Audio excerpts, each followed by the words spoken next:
In this video, I'm going to show you 5 starter tips for Beyond the Wire that I think every new player should know. Alright, so you just bought the game, you've installed it, and you've likely already watched my settings guide for Beyond the Wire.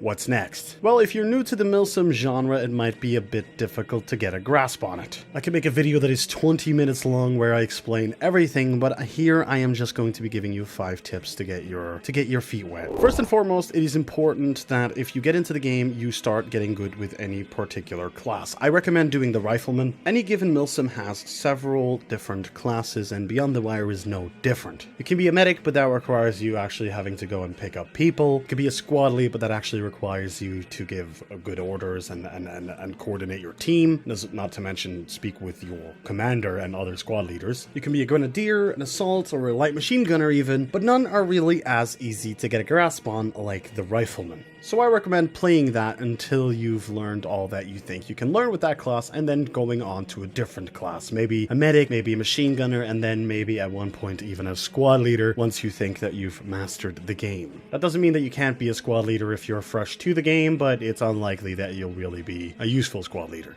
Sorry. Then secondly, I think it's important to pay attention to your compass and your map. Knowing where you're going and where the enemy will come from is crucial in a game like this. So actually knowing what direction to point your gun at is pretty important. Alright, so what's number 3? Well, it's pretty simple. Stick to your squad leader and listen to his orders. Of course, the second means that if he orders you to get the hell away from him, you probably do that. You know, you can disregard to stick to your squad lead then. Working as a team is what is going to get you the dub. For number 4, it is important that you do not rush like a COD god. More often than not, the slow approach is the winner's approach. When your gun is up and the enemy's isn't, it's likely you'll win that gunfight. Unless your aim is as bad as mine.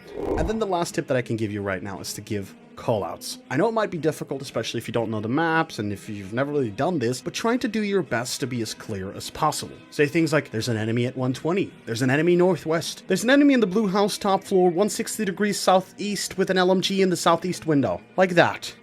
Of course, doing it that fast might actually lose purpose. You don't have to get overly specific like that, but just giving your team some directions will help.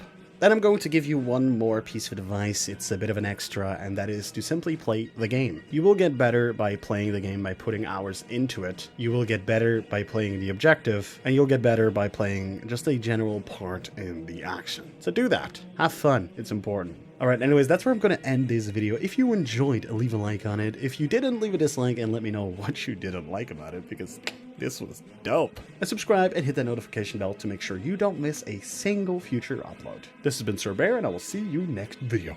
Bye!